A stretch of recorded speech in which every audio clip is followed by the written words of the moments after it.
বাসায় বসেই অর্ডার করলেই মিলছে হেরোইন আর এলএসডির মতো ভয়ঙ্কর মাদক তৈরির কাঁচামাল।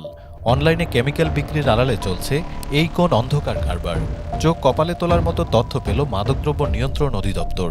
অনলাইন প্ল্যাটফর্ম ব্যবহার করে প্রয়োজনীয় অনুমোদন বা কাগজপত্র ছাড়াই নিয়ন্ত্রিত রাসায়নিক বিক্রির অভিযোগে দেশের অন্যতম বড় কেমিক্যাল ওয়েবসাইট echem.com.bd এবং জনপ্রিয় ই-কমার্স প্রতিষ্ঠান দারাজের বিরুদ্ধে কঠোর আইনি ব্যবস্থা নিয়েছে মাদকদ্রব্য নিয়ন্ত্রণ অধিদপ্তর ডিএনসি। সম্প্রতি ডিএনসি সাইবার পেট্রোলিংয়ে ধরা পড়ে এই চাঞ্চল্যকর তথ্য। এরপর ক্রেতা সেজে অনলাইনে অর্ডার দিয়ে হাতে নাতে আটক করা হয় ডেলিভারি ম্যানকে।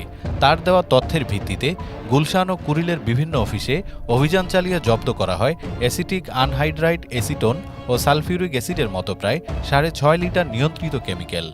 বিশেষজ্ঞদের মতে সামান্য এই কেমিক্যাল দিয়েই কেজি কেজি ভয়ঙ্কর মাদক বানানো সম্ভব। এর পেছনে মূল হোতা হিসেবে ইকেমের কানাডা প্রবাসী মালিকসহ সংশ্লিষ্টদের বিরুদ্ধে মাদকদ্রব্য নিয়ন্ত্রণ আইনে মামলা করা হয়েছে। অন্যদিকে দারাজ প্ল্যাটফর্মে বিজ্ঞাপন দিয়ে সিবিডি তেলের আড়ালে উচ্চমাত্রার টিএইচসি মাদক বিক্রির অভিযোগে এক কেমিস্টকে গ্রেপ্তার করেছে ডিএনসি। এই ঘটনায় দারাজের ব্যবস্থাপনা পরিচালককেও আসামি করা হয়েছে। ডেস্ক রিপোর্ট, বাংলাদেশ সময়।